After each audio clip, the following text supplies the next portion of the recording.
To join our colleagues for a look at the news wherever you are, but from me and the 1 o'clock team, do have a very good afternoon. Hello from Bristol, this is Points West.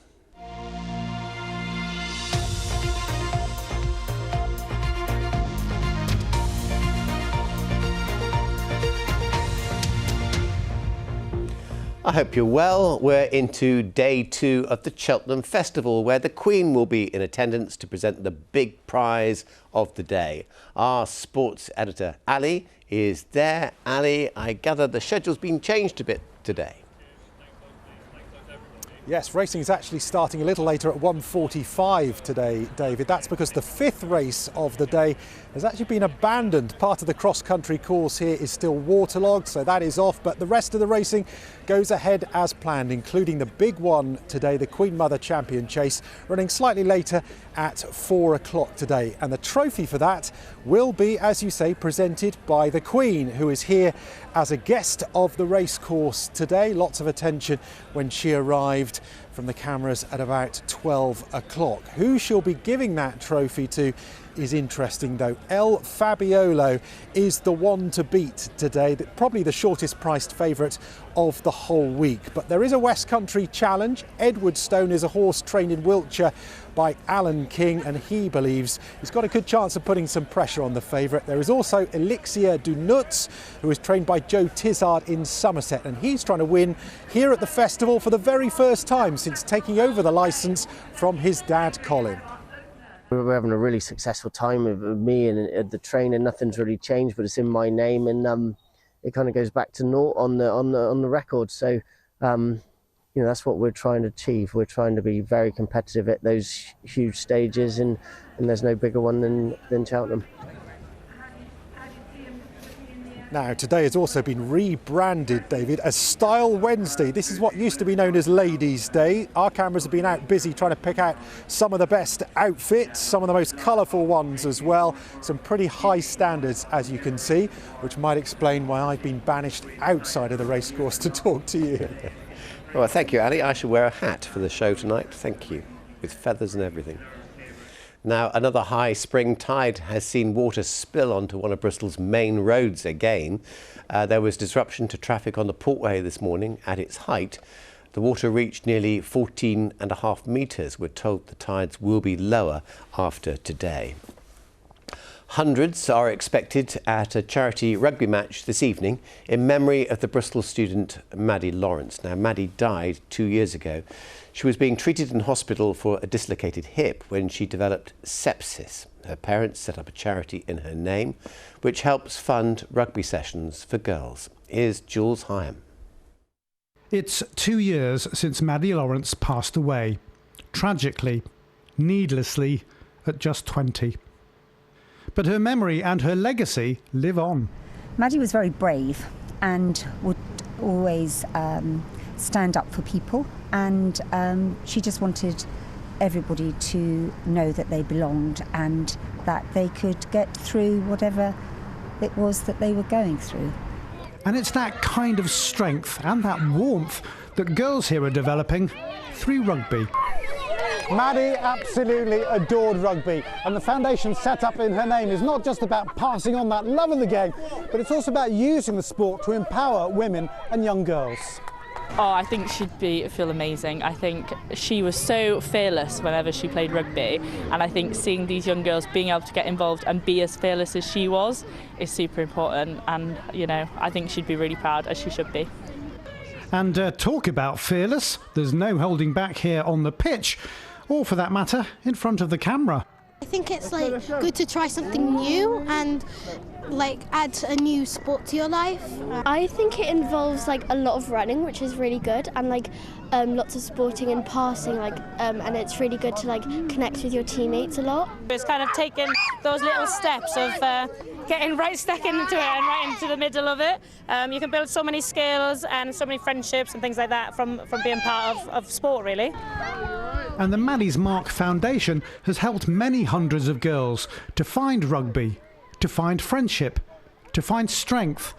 And it helps Maddie's friends and family to find a positive way to live with their unimaginable loss.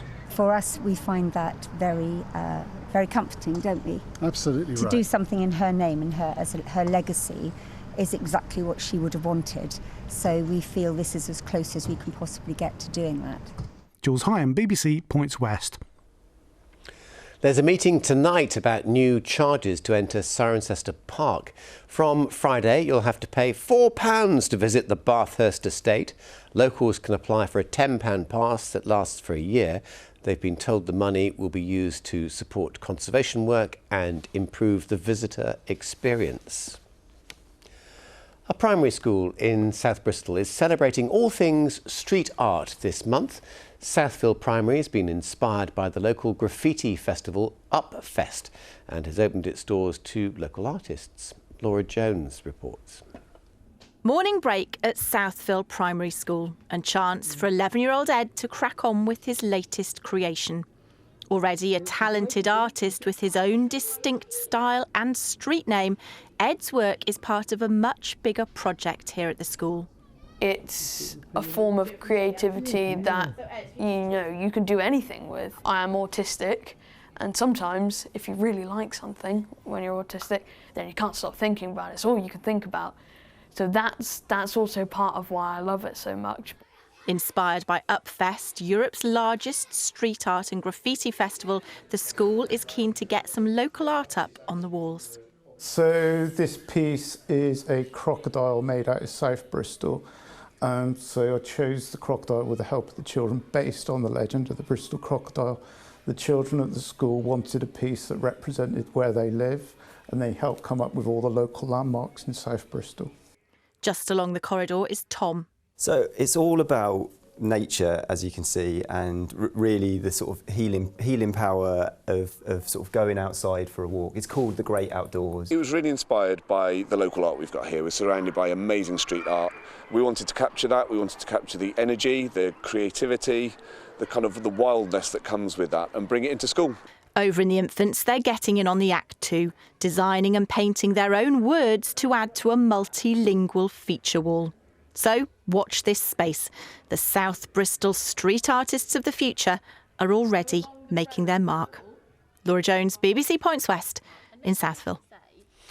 Grab your phone now if you'd like to send someone who's running this weekend's Bath Half Marathon a good luck message. It's taking place this Sunday, and all you need to do is scan the QR code on your screen now and send us a picture of who's running and your message, or a video. That would be even better. We'll share as many as we can on Friday's Points West, and we'll show the code again tonight just in case you missed it. A look at the weather now, a bit brighter this morning. Ian is here. Hi, Ian. Yeah, brighter of sorts, David, has to be said. The satellite image, on the other hand, attests to the amount of cloud that we've had across us. That said, it's largely dry. There have been some pockets of light rain here or there, and indeed some breaks in the cloud as well. So at least some periods of brighter or sunnier weather, but always competing with the cloud cover. It's going to be a pretty similar mix, really, as we head on through the rest of what will be a rather breezy afternoon. Looking dry, certainly for the majority. Similar pattern as we head through into tonight. Now, very much like last night, it's going to be a mild night. We'll have temperatures settled somewhere close to about 9 to 10 Celsius. And then into tomorrow, the story will be the gradual approach of this front out towards the west. Now, gradually that's going to ease its way towards us after what should be a dry or mostly dry morning, such that through the afternoon, we'll introduce some showery outbreaks of rain. Some of those could be fairly heavy in places, still some brighter spells in between it. And we'll continue with some further showers as we head on into the evening. And again, some of those in places could be quite heavy. Temperatures tomorrow continue this run of being safely above average for the time of year. 12, 13, 14, 15 Celsius, so creeping into the mid-teens, probably fairly widely so. Through the rest of the week, there will be some further spells of rain or showers, and at times it will be noticeably breezy. There we go. OK, thank you, Ian. Will you come back and see us tonight? I will. Well, that would be lovely. I should be here too, all dressed up for Style Day. See you later. Thanks for watching. Bye-bye.